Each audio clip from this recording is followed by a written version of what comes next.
Hey everybody, I'm here with Lisa today on another episode of the Project Insulin podcast. If you have ideas for a name, could you leave a comment? That'd be great. I don't know what to call this other than the Project Insulin podcast. Lisa is one of our wonderful volunteers. I'll let you take it from here. Why don't you tell the people who you are? Hello, everyone. My name is Lisa Sher. I am originally from New Jersey, but currently live in New Hampshire. It's a long story.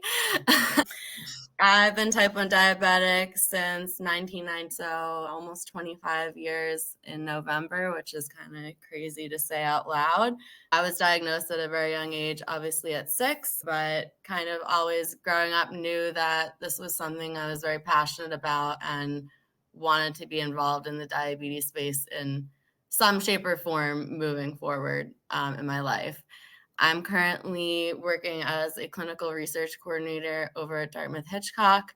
I work on one type 2 diabetes trial where I'm also the diabetes educator for that clinical trial. And previous to being at Dartmouth, I was out in Colorado at the Barbara Davis Center, which is an exclusively type 1 diabetes research center, working on Dexcom and Medtronic trials and devices that I currently wear today, which is very cool and has been very shaping for my career, right? So being diagnosed at such a young age was kind of a blessing in a way as I see it, because I don't remember what it was like to be able to sit down and eat food without having to think about it. Yeah. I know people who are diagnosed later in life at 12 or 18, like those are really rough times just to be transitioning in general. So I've always been thankful that I was diagnosed so young and try to take everything I can from it and make lemonades out of lemons, not to be cliche. Made with Splenda though. It's for diabetics. Yeah, it's really interesting. You mentioned that you were so young, but also that it's shaped your career. So I'm really curious to hear a little bit more about as a child growing up with diabetes, what it was like, and then kind of when you started realizing I want to be like hands-on in the field doing diabetes specific research. So from age 7, I was doing my own injections. I was very hands-on, like, I didn't want my parents to be doing it for me, which is pretty unique at that young age, right? To be like, "Well, no, I wanna do the math, I wanna do the carbs, I wanna Mhm. be counting this and weighing my food on a scale and calculating the carb." Most kids are running around not thinking about that at that age. I would say very early on, my doctor was like, "Yo, this is crazy," like, she's very in tune with it. She might want to think about being a doctor, like a nutritionist, or, Mhm. so the first thing is like, you should be an endocrinologist, right? But I got to college and I took Bio 101 and I hated it. So at 18, I knew that I could not be an endocrinologist. I never really like wanted to go into nursing or anything like that.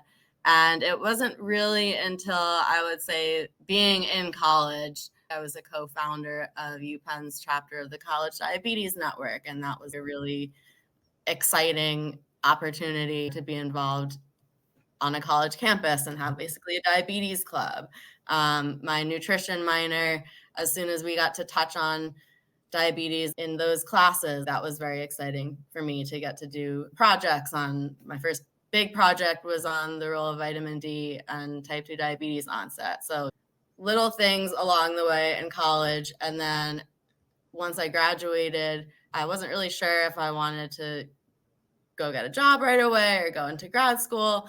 And that was, so how old was I then? Like 22, 23. That was when I put two and two together and was like, hey, I think clinical research is a good avenue for someone like me who's interested in medicine, but not really to be a doctor, more the science of it, the how and the why. Mhm.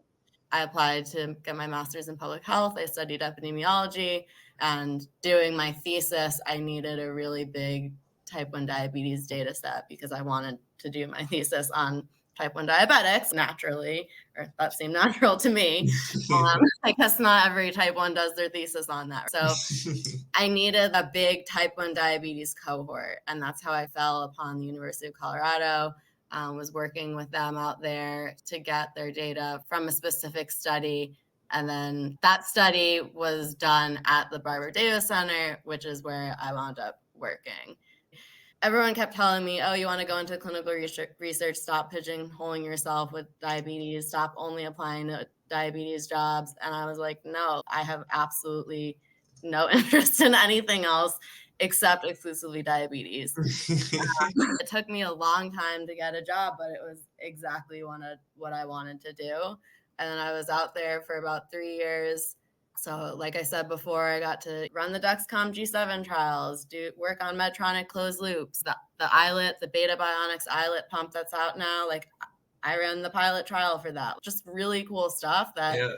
every day I was going home and being like, this is so cool. Where else am I ever going to get this kind of experience? And whatever that's saying about you'll never work a day in your life if you Yeah. really enjoy what you do, like it never felt like annoying to go and talk to a patient about that themselves Mhm. wearing a pump or a CGM, Yeah. right? That's just perfectly up my alley and what I want to be doing. Unfortunately, I had a series of back surgeries out there and had to leave Colorado to come and have more surgeries back in New Jersey. So during that time, I had about a year that I wasn't working. I decided to study and take the diabetes educator exam because I had all this experience in the Barbara Davis Center. Now I work in GI, but I still get to use that diabetes educator piece with the type 2 diabetes trial I'm on. And then I also basically practice privately as a diabetes educator, not the typical diabetes educator works in a clinic, right? They're a nurse or they're a registered dietitian. That's the traditional pathway. And you go and you work in a clinic and coach people with diabetes. That's not really what I wanted to be doing. So what I do is, yes, I work with nonprofits like you guys or We Are Diabetes, which I could talk about a little bit more later.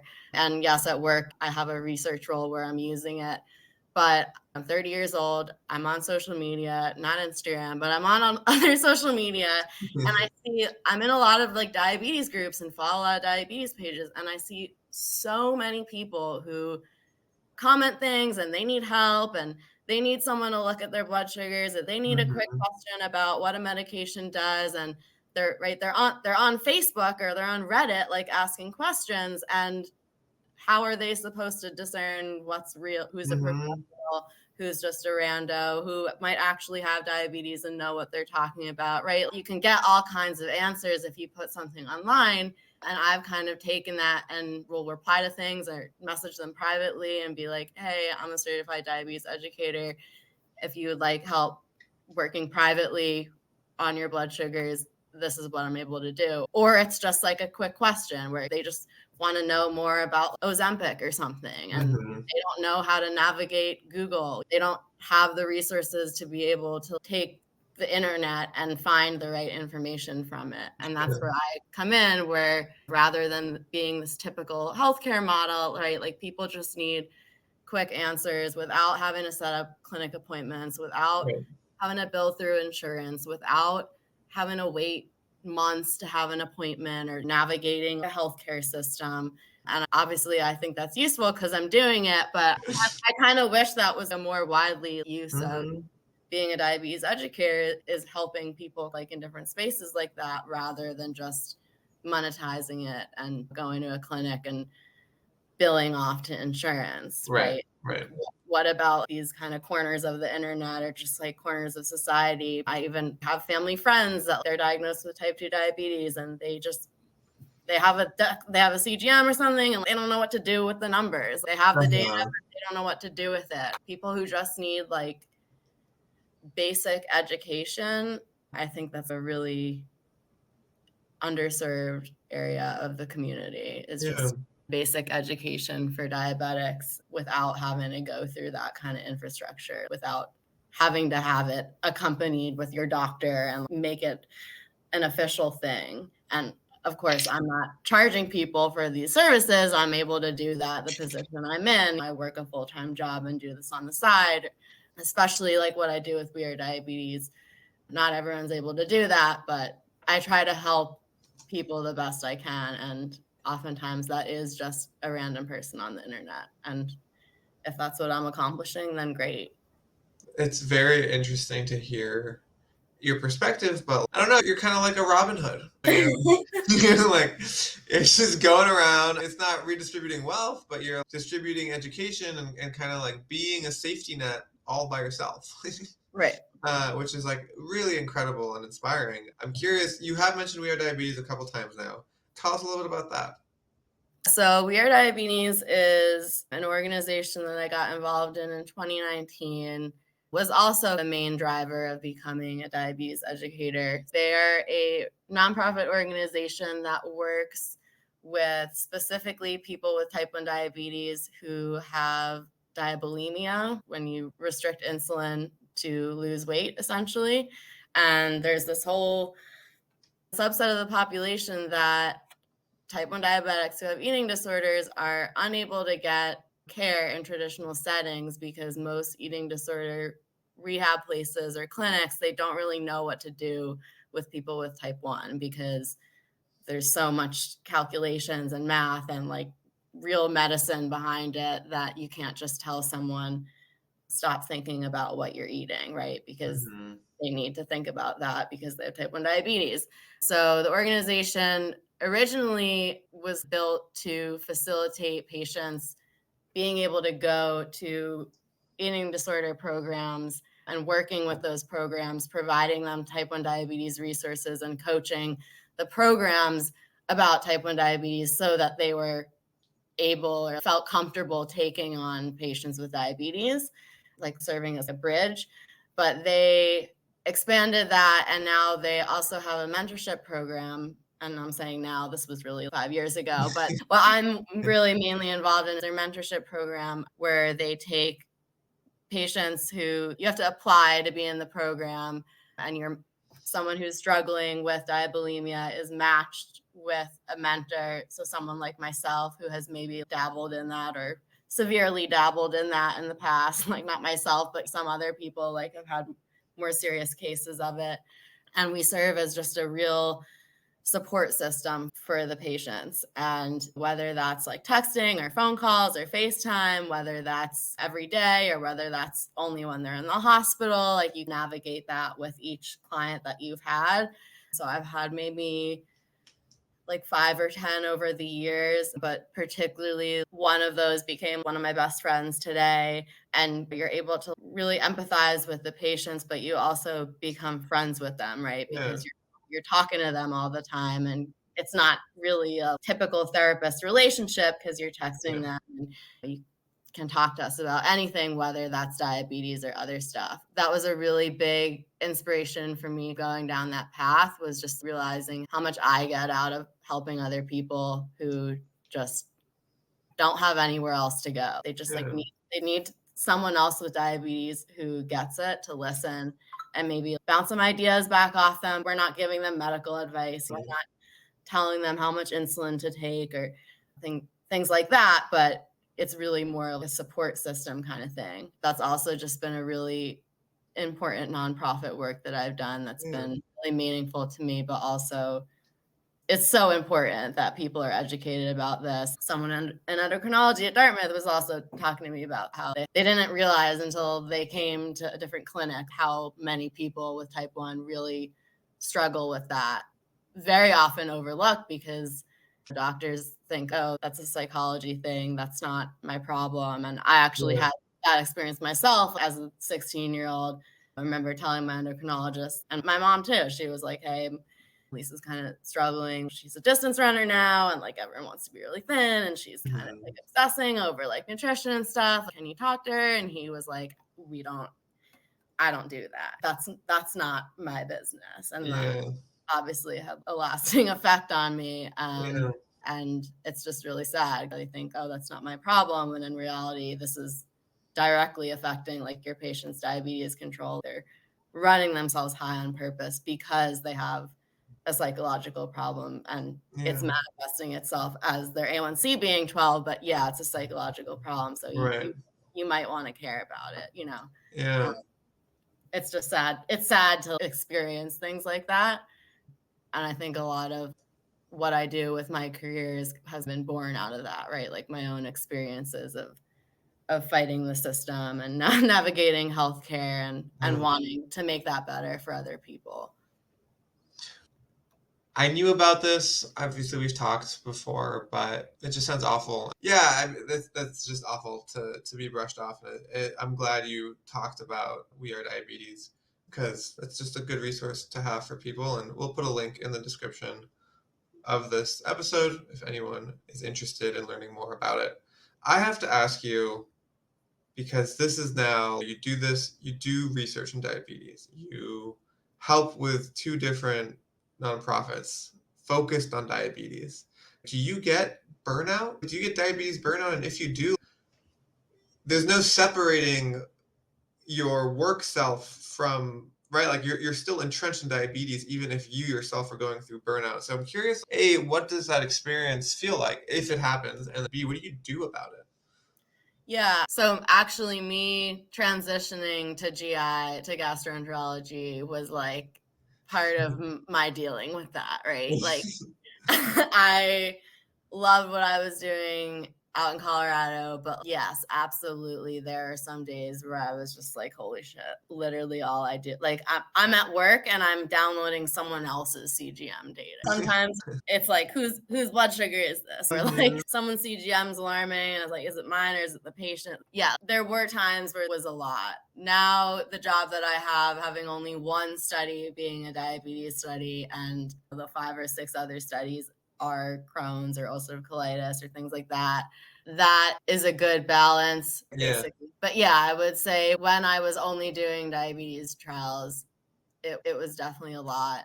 And I even now still I find myself sometimes having to stop myself. I'll get kind of over invested in like a person's, you know, they've had this endoscopic intervention procedure and we're supposed to look at their blood sugars every 3 days after the procedure. And I'll find myself obsessively checking how they're doing. But it's like, is that really a bad thing? Right.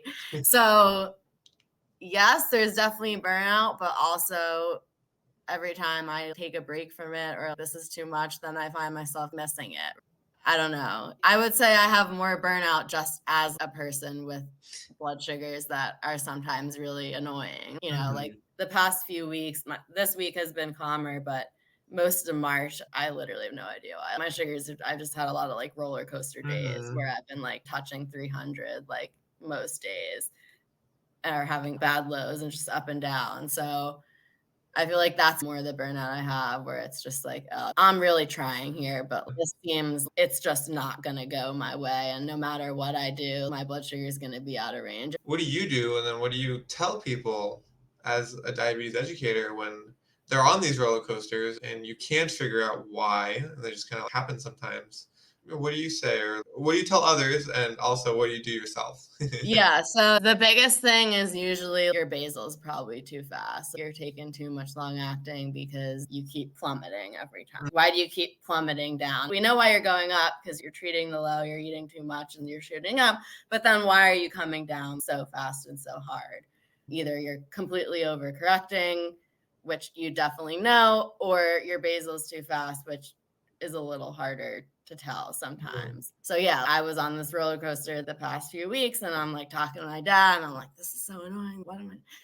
And there's like a little voice in my head that's like, lower your basal. So sometimes there is absolutely a disconnect, right? Yeah, Telling yeah. patients one thing, or I'm telling someone in a clinical trial what to do, and I can't do it myself. Sure. There's only one person that can get me off the roller coaster, and that's myself. Even days that I'm exhausted and like this sucks and this isn't fair, I think maybe that's where the 25 years of experience comes in, where it's just like get yourself back on track and there's always tomorrow. Like, yeah, it Mhm. sucks now, but if you get your shit together and count your carbs a little better, give your insulin a little earlier, pay a little more attention, you're going to be fine tomorrow. And that's the most important thing is just, moving on. And tomorrow's a new day, right? Mhm. Every day, this is a chronic illness. Every day you got a new chance. Every day you can do better, even if today kind of sucks. You know what to do, and you can do that. How much self control do I have that I'm going to remember to take my insulin as I sit down to eat? Not Mhm. after I started eating, but as I sit down, I see. The timing of insulin at meals can also trigger roller coasters. Like, Mhm. you get your insulin late, you're just behind the curve, and you can match the insulin to the carbs perfectly right, but if the timing's off, you're screwed. It's a lot to pay attention to. It's a lot Mhm. to be on top of, and we're not just sitting at home managing diabetes all day. Like, Right. we're living lives, like, on top of that, right? They like to say diabetes is a full-time job. Well, yeah, but it's not my only job. An Yeah. ideal world, yeah, I'd be giving my full attention to that, but that's just not reality, right? Yeah. It sounds like you mentioned today might have been bad, but tomorrow's a new day, and so it's like giving yourself that grace, right? Giving yourself like, hey, yeah, today might not have been the best, but tomorrow we can try again. And I think that's pretty important to share with people, right? You are a certified diabetes educator. You live and breathe diabetes, both literally as you have it, but also as someone who's working on diabetes research and helping others. But even you like, are giving yourself grace. Yeah, and even I had a period of time where I was struggling with knowing what to do, and I knew what to do, but I couldn't do it. I think everyone goes through a little bit of diabetes rebellion, right? Where if you're gonna have this thing your whole life, no no one's gonna be perfect every step of Right. the way. Right. And everyone I know has gone through at least a few years where things were not great. And you Yeah. have to learn that for yourself, that, like, I think maybe when you're young, it's just, okay, everyone's telling me I have to do this stuff, but what will actually happen, Uh huh. if I just don't check my blood sugar? I just don't stab Yeah. myself with that needle. You don't feel good, right? Uh, for me, it was my early 20s. When I was in college, I just wanted to party all the time, and I was on a pump back then, and if I didn't like how the pump didn't go with my outfit, or if I was, like, wearing a skirt or something and I'd have to clip it on and I couldn't hide it, I would just take the pump off and put it in my purse. Just insane stuff that now I'm like, "What was wrong with you?" Everyone goes through a couple years where it's just not that important to them then, but you have to grow up and you have to get out of it, Hmm. and that's just a personal process for Yeah. everyone, I think. Yeah. Yeah, I'd say it's absolutely normal to struggle, it's normal to rebel. It's really just about picking yourself up and making sure you're doing the right thing at the end of the day, because Yeah. you're the only one who's gonna benefit or suffer from that. It's not your mom or your dad who's gonna get the complications. They might be nagging you now, but it's you who's gonna have the problems. It's you who's gonna have the health problems and not feel great if you don't take care of it. So everyone has to learn that for themselves. But I also know people who can't learn that.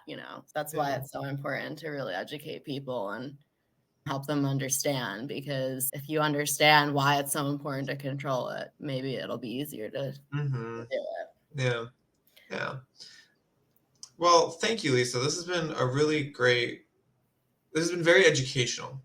I've learned a lot today, and I've known you and know what you do. So, to wrap up, I guess, what is one thing you would tell someone struggling with their diabetes right now? I would say that having a real support system is probably the most, and for me, that's my dad, but really having someone who can kind of look out for you, whether that's sharing your blood sugars with them or whether that's, I don't know, just checking on you while you sleep, if you have a fear of lows or things like that. For me, that's been the most instrumental thing, is just having someone who, like, really believes in me and has been there and is willing to listen and help me troubleshoot, because this is not, I'm not saying this to scare people or whatever, but, like, type 1 diabetes is, like, a really serious disease, right? This is not something that you can just take a pill once a day and forget about. Hmm. This is not like hypothyroidism or other conditions where you take a pill, you treat it, you maybe don't really have to do anything more than that. So intensive. You're 24/7, 365, dosing a drug that can and will kill you. It's Yeah. really important to have people in your corner looking out for you, especially when you're young, whether that's someone you live with or a family member, because it's just really important to have that. Yeah. I'd say that's the biggest thing is really just getting your support system down, even if it's a friend, someone who understands and is willing to listen to you because you can't do it alone. You can't manage. There are going to be days you're sad about it. There's going to be days you're down about it. There's going to be days it's technically difficult and you can't manage all those emotions in your own head Yeah. because you're trying to manage the disease on top of it. You need someone to listen to you and be able to hold that space for Yeah. you. For me personally, I think I've made a lot of friends through these organizations that I've been a part of, and even just random. I went to a Students with Diabetes conference in 2014. I have 5 friends I still talk to from that. Just like an absolutely random one-off thing I went to. Even some of the other chronic illnesses I have, I think those are kind of isolating because I don't know other people with them. I know you and I have talked about this a little, but Yeah. diabetes, I know so many people with it. I do so much with it in my personal life that it's kind of hard to feel isolated or down about it that much because I'm also doing so much about it. Navigating the emotions, I think, is probably the toughest thing because it is a chronic disease. Mhm. And there are times it's really hard. So I think it's a misconception that it's like, oh, the needles and you can't eat this, you can't eat that. It's really Mhm. more kind of the grueling day in, day out nature of it. But yeah, really just having people you can rely on and talk to and vent to, even if they're like just saying that sucks and I get it. Yeah. Even if they don't really get it, Yeah. you kinda need someone, just like with any chronic illness, right? Like Yeah. Yeah. you need people to support you, but I think diabetes particularly, it's a lot. Yeah. And it's like you said, you actively managing it at all times. Right. And this is a stat that I learned and might be the thing that put it into perspective for me as someone who doesn't have diabetes, who is a partner of someone with diabetes and trying to understand what they're going through. The 180 extra decisions made every day by someone with diabetes, putting that into perspective, trying to actively think about what that means. And I've been trying to do some sort of video or something where we try to visualize what that looks like to make 180 more decisions every day. That's a And really cool idea, actually. I cannot figure out what to do. Like it is just the idea of presenting that is so overwhelming. Like it's almost the point, right? It sounds like there's just so much. But anyway, if anyone has any ideas on how to show 180 extra decisions being made by people with diabetes, post that in the comments. Send me an email. I'd love to figure out a way to show this because learning about insulin, insulin pricing, and that is just one piece of diabetes. The 180 decisions, I feel, is much more everyday, like what's happening. And so I really want to be able to show that and help people who don't know resonate with it a little bit more and kind of like not to take a step in your shoes, but more like just understand that, like you said, I understand that sucks, but actually understanding that part. Right, right. Yeah.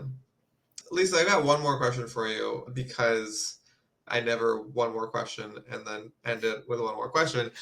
You reached out to us through a volunteer form about volunteering for Project Insulin, and things have been a bit on and off, but I actually have a lot of new things to tell you about, which we'll do after this. But tell us a little bit about what intrigued you about Project Insulin, got you to fill out our volunteer form. Quick plug, if you'd like to volunteer for Project Insulin, you can go to projectinsulin.org, click our volunteer page, and fill out the form. We'd love to have you and anyone help us because we need all the help we can get. But anyway, what was it that struck it for you?